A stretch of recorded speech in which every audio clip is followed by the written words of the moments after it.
मी मासवड्या बनवते आहे कारण की आमच्या लग्नाची ॲनिव्हर्सरी आहे. हाय हॅलो नमस्कार, मी रेखा. सगळ्यांचं आपल्या यूट्यूब चॅनलमध्ये खूप खूप स्वागत करते.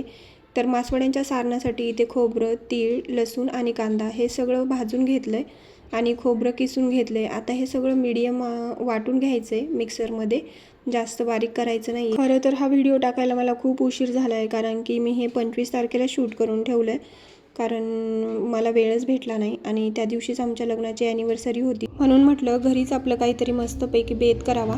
मासवडी ही आमच्या गावची स्पेशलिटी आहे. आमच्या गावाला स्पेशल मासवड्या खूप म्हणजे जास्त प्रमाणात बनवल्या जातात. तर एकदम गावच्या पद्धतीने मी आज मासवड्या बनवल्या. 10 ते 12 माणसांचा स्वयंपाक केला होता, कारण माझ्या मामाचा मुलगा आणि त्याचा एक मित्र पण येणार होता. असे आम्ही 10 ते 12 जण होतो सगळे जेवायला. आता हे वाटण करून झाल्यानंतर ना व्यवस्थित सगळीकडून हलवून घेते, मिक्स करून घेते एकजीव होईपर्यंत. आणि कोथिंबीर पण मी बारीक कापून ठेवली होती, ती टाकते आहे. त्यानंतर चवीपुरती मिरची पावडर, तुम्ही जितकं तिखट खाता ज्या प्रमाणात तितके, आणि हळद पावडर टाकते, चवीनुसार मीठ टाकले. आणि आता हे सगळं परत एकदा मिक्स करून घ्यायचं सगळीकडून. आणि त्याच्यानंतर ना मला बेसन पण हटवायचं आहे, तर त्यासाठी मी 5-6 मिरच्या घेतल्यात. लसूण खूप सारा लसूण घेतला आहे, लसणामुळे टेस्ट चांगली येते. आणि हा गावरान लसूण आहे माझ्याकडे. तर हे वाटण करून घ्यायचं आहे. वाटण जास्त मोठं राहिलं होतं म्हणून मग त्याच्यामध्ये ना मी थोडंसं पाणी ओतलं आहे आणि वाटणातच हळद टाकली आहे, म्हणजे मग तेलात टाकायला नको म्हणून. परत हे वाटण चांगलं बारीक करून घेतलं, म्हणजे जास्त बारीक पण नाही, मीडियमच केलं आहे. त्यानंतर गॅसवरती एक कढई ठेवली आहे आणि त्याच्यामध्ये तेल टाकले, थोडंसं जिरी टाकली आहे. जिरी तडतडली की आपण जे वाटण केलं होतं ना ते वाटण ह्याच्यामध्ये टाकते आहे. आता वाटण पण थोडंसं परतून घ्यायचं आहे आणि मग ह्याच्यामध्ये पाणी ओतायचं. पाणी थोडंसं जास्तच ओतायचं, म्हणजे मग आपल्याला नंतर बेसन हटवताना पाणी जरी कमी पडलं तरी जे गरम पाणी असतं ना ते आपल्याला वरून ओतता येतं. आता इथे पाण्याला उकळी येते. तोपर्यंत म्हटलं मासवड्यांसाठी कोथिंबीर अजून थोडीशी निवडून ठेवावी आणि याच्यामध्ये मीठ पण टाकून घेतलं आहे बेसन जे हटवायचे त्याच्यासाठी. तर आता इथे बेसन हटवायला घेतलं आहे आणि थोडंसं असं चिमूट घेऊन वरून बेसन सोडायचं आहे आणि हलवत राहायचं आहे सारखं, म्हणजे मग त्याच्या गोळ्या होत नाहीत. आणि गॅस बारीक करायचा. आता हे मी व्यवस्थित सगळं पहिलं किती घट्ट पातळ लागतं ना तितकं पीठ टाकून घेते आणि त्याला शिजायला पण 2 ते 3 मिनिट लागतात. बघा ह्या पद्धतीने असं इतकं घट्ट लागतं ते बेसन, कारण हे आपल्याला वड्या म्हणजे थापायच्या असतात. पाटवड्या आपल्याला जसं पीठ लागतं ना पाटवड्यांसाठी तसंच हे पीठ लागतं. ते झाकण ठेवून पण 5-1 मिनटं चांगलं शिजून द्यायचं, म्हणजे बेसन चांगलं शिजवावं लागतं. तर इथे बघू शकता आता तुम्ही, खाली लागतं कधी कधी म्हणून गॅस बारीकच ठेवायचा आणि असं चांगलं हलवून घ्यायचं आहे. तर मी मसाला ज्या ताटात काढला होता ना रस्सा बनवण्यासाठी तेच भांडं ठेवलं आहे, कारण की कढईच्या मापाचं दुसरं ताट नव्हतं माझ्याकडे म्हणून. आणि तोपर्यंत लगेच कोथिंबीर पण कापून घेतली आहे. आता इथे आपलं बेसन शिजलेलं आहे, तर गॅसवरून मी खाली उतरून घेते आणि एक पळपट घेतला आणि एक कपडा घेतला आहे, स्वच्छ धुवून घेतला आहे कपडा, आणि त्याच्यावरती थोडीशी कोथिंबीर टाकते. आणि जे बेसन हटवलं होतं ना त्याचा असा एक गोळा करून घ्यायचा. हे बेसन गरमच थापावं लागतं, त्यामुळे हाताला चटका बसतो. म्हणून मग तांब्यात पाणी घेतलं आणि तांब्यातल्या पाण्यामध्ये हात बुडवायचा आणि असं थापून घ्यायचं. सगळीकडून थापलं की मग आपण जे सारण बनवलं आहे ना ते सारण आपण ह्याच्यामध्ये ठेवायचं असं सगळीकडून पसरून, आणि मग ह्याची वडी करून घ्यायची. कोथिंबीर खाली टाकल्यामुळे ना वरून चांगली चिटकून राहते वड्यांना आणि वड्या खायला एकदम चवदार लागतात. बघू शकता तुम्ही. तर असं एकदम पातळ अशी एकदम थापून घ्यायची सगळीकडून सारखी, आणि वरून खालच्या साईडला दाबत न्यायची, म्हणजे मग एकदम छान पातळ अशा मस्त टोकदार होतात वरून आणि खायला पण तितक्याच छान लागतात. ह्या वड्या तुम्ही एकदा नक्की करून बघा. तर मी ना इथं 5 ते 6 वड्या केल्या होत्या. एवढ्याच वड्या भरपूर होतात, एवढ्यामध्येच आम्हाला ना भरपूर झाल्या, कारण की एवढ्या वड्यांमध्ये ना 10 ते 12 माणसं आरामशीर जेवतात. एक वडी मी इथं थापून घेते. 2 वड्या थापताना तुम्हाला दाखवते. नंतर जर बेसन थोडंसं थंड झालं ना तर ते पुन्हा गरम करावं लागतं, कारण मग थंड झालं ना तर त्या वड्या आपल्याला थापता येत नाहीत. आमच्या जुन्नर तालुक्यातली ही स्पेशालिटी आहे. आणि ह्या मासवड्या जर केल्या ना तर सगळेजण खूप पोटभर जेवतात आणि 2 भाकरी तर आरामशीर खातात. मटणापेक्षाही भारी लागतात हे. मटणाच्या रश्श्याला मागे पाडतील असं, म्हणजे याचं कालवण पण खूप छान होतं आणि मासवड्या तर अप्रतिम लागतात. तर कुणाकुणाला मासवड्या माहिती आहेत हे मला कमेंटमध्ये नक्की सांगा. आणि त्या दिवशी ना ॲनिव्हर्सरीच्या दिवशी म्हटलं हॉटेलमध्ये जाण्यापेक्षा ना आपल्याच हाताने काहीतरी करून मस्तपैकी आपण सगळेजण जेवण करू आणि छोटंसं सेलिब्रेशन घरातच करूया.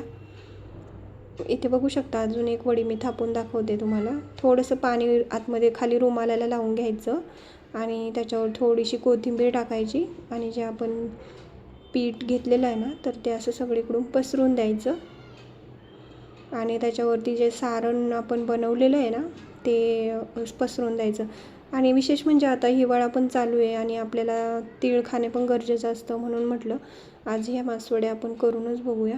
म्हणजे मी अगोदर केलेले आहेत, पण आत्ता मी ह्या वेळेला ना खूप जास्त दिवसातून केल्या होत्या म्हणजे. आणि याला खूप मेहनत पण आहे, कारण एवढं वाटण वगैरे करावं लागतं, सगळं तयारी करावी लागते. लसूण खूप जास्त प्रमाणात लागतो आणि कांदा ह्याच्यासाठी. तर अशा मी सगळ्या वड्या मस्तपैकी थापून घेतल्यात. आता इथे माझ्या सगळ्या मासवड्या थापून झाल्यात. बघू शकता तुम्ही 5 झाल्या होत्या, सगळ्या 5 मासवड्या केल्या होत्या. आणि याचे पण बारीक बारीक कट करावे लागतात, म्हणजे तुकडे करावे लागतात छोटे छोटे. त्याच्यानंतर ना वाटणाची तयारी केली. वाटणामध्ये कांदा, लसूण, खोबरं, टोमॅटो, अद्रक, मिरच्या आणि बरेचसे फुटाणे घेतले. वाटण मी चांगलं मीडियम असं परतवून घेतलं आहे आणि सगळं बारीक वाटून घेतलं. त्याच्यानंतर गॅसवरती मोठा टोप ठेवला आणि 4 पळी तेल टाकलं आहे. तर आता जे वाटण केलं होतं ते आपल्याला चांगलं परतून घ्यायचं आहे. वाटण चांगलं शिजलं म्हणजे मग आपल्या कालवणाला चांगली टेस्ट येते. त्यासाठी मी इथं झाकण ठेवूनच चांगलं व्यवस्थित परतून घेतलं तेल सुटेपर्यंत. आणि तोपर्यंत बाकीचे मसाले काढून घेतले. याच्यामध्ये ना घरचा मसाला आणि चिकन मसाला पण टाकला आहे. घरचा मसाला, चिकन मसाला, कांदा लसूण मसाला, धना पावडर आणि हळद. आता हे मसाले टाकल्याच्यानंतर ना परत झाकण ठेवायचं आहे. आणि हो, मिरची पावडर पण टाकली आहे, कारण की मग तर्रीसाठी मिरची पावडर लागते ना, म्हणून थोडीशी मिरची पावडर पण टाकली होती.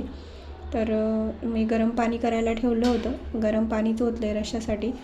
आणि हे थोडंसं परतल्याच्यानंतर गरम पाणी टाकून घेते. जेवढ्या प्रमाणात आपल्याला रस्सा लागतो तेवढं पाणी ओतायचं आणि चांगली उकळी येऊन द्यायची आहे रश्श्याला. आता इथे बघू शकता टोप भरून रस्सा केला होता मी. आणि त्याच्यानंतर चवीपुरतं मीठ टाकलं आहे. मीठ नंतर टाकते, कारण मग आपल्याला अंदाज येतो आपल्याला रस्सा किती प्रमाणात करायचा आहे त्याच्या हिशोबाने. आता ज्या मासवड्या केल्या होत्या त्या इथे मी आकारामध्ये अशा कट करून घेते. आणि बऱ्याचशा वड्या झाल्या होत्या अशा. तर ह्या वड्या कट करून होतात तोपर्यंत मग इकडे कालवण पण तयार झालं. तर अशा प्रकारे मस्तपैकी आज आमचं जेवणाचा मस्त बेत होता. आणि जशा लागतील ना तशाच भाकरी पण केल्या आणि त्याच्यानंतर भात पण केला होता. सगळ्यांनी मस्तपैकी जेवण वगैरे केलं आणि त्याच्यानंतर आम्ही मंदिरामध्ये गेलो. आमच्या इथेच ना महादेवाचं स्वयंभू मंदिर आहे, खूप छान मंदिर आहे. तर तिथे दर्शन पण अगदी व्यवस्थित झालं आणि खूप छान निवांत असं दर्शन झालं. कारण की मग मामाचा मुलगा वगैरे येणार होते, पण ते पण उशिराच येणार होते 7:30च्या दरम्यान. त्यांनी आमच्यासाठी खूप सारे सरप्राईज गिफ्ट पण आणले होते. त्यानंतर इथं मस्तपैकी स्वामिनीचं मंदिरामध्ये फिरायचं काम चालू होतं. असं स्वामिनीला मंदिरात जायचं म्हटलं की खूप आनंद होतो आणि ती तिथून यायलाच तयार नव्हती. खरं तर तिला जबरदस्तीने उचलून घेऊन आलो शेवटी आणि रडतच होती नंतर घेऊन म्हणजे निघायच्या वेळी. तर इथे मस्तपैकी आम्ही काही फोटोज आणि व्हिडिओ वगैरे काढले आणि खूप छान गेला ॲनिव्हर्सरीचा दिवस. छोट्या छोट्या गोष्टींमध्येच खरं तर माणसाचा खूप मोठा आनंद लपलेला असतो ना, म्हणतात ते खरंच खरं आहे. आणि त्याच्यानंतर आम्ही आलो घरी. यांनी पण माझ्यासाठी गिफ्ट घेतलं होतं, पण ते मी काही व्हिडिओमध्ये दाखवू शकत नाही. गिफ्ट खूपच भारी होतं. त्यानंतर संध्याकाळी आम्ही केक वगैरे कट केला. मामाच्या मुलानेच केक आणला होता. स्वामिनीने पण भरपूर सगळा केक खाल्ला. स्वामिनीला केक खूप जास्त आवडतो. सेलिब्रेशन करायच्या अगोदरच आम्ही जेवण करून घेतलं होतं, कारण की मग सेलिब्रेशन करता करता खूप जास्त उशीर होतो आणि मग जेवणाला खूप जास्त उशीर होईल, म्हणून सगळ्यांनी निवांत जेवण वगैरे केलं आणि त्याच्यानंतर मस्तपैकी केक कट केला, भरपूर सारे फोटोज काढले. आणि मामाने ना स्वामिनीसाठी पण गिफ्ट आणलं होतं. तिला ते गिफ्ट बघून ना खूप आनंद झाला आणि तिला हे गिफ्ट असं पहिल्यांदाच भेटलं आहे. ती खोलण्यातच बिझी होती. खूप एक्साइटमेंट होती तिची, कारण तिने आज पहिल्यांदाच हे असं गिफ्ट म्हणजे काहीतरी पाहिलं होतं असं मस्तपैकी. आम्हालाही खूप आनंद झाला. आणि त्याच्यानंतर ना गिफ्ट वगैरे घेतले. सगळ्यांनाच गिफ्ट आणले होते. मुलांसाठी कॅडबरी आणली होती, यांच्यासाठी शिवाजी महाराजांचा एक फोटो आणला होता आणि माझ्यासाठी पण कासव नसतो का, ते काचेचा कासव असतो, ते काचेचं भांडं असतं आणि वरून कासव असतो, ते आणलं होतं. तर असंच मस्तपैकी आमचं ॲनिव्हर्सरीचा दिवस गेला. खूप छान पद्धतीने आम्ही सेलिब्रेशन केलं. भेटूया अशाच एका पुढच्या नवीन व्हिडिओमध्ये.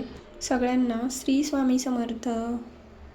माझे व्हिडिओ आवडत असतील तर लाईक करा, शेअर करा आणि सबस्क्राईब करायला विसरू नका. धन्यवाद.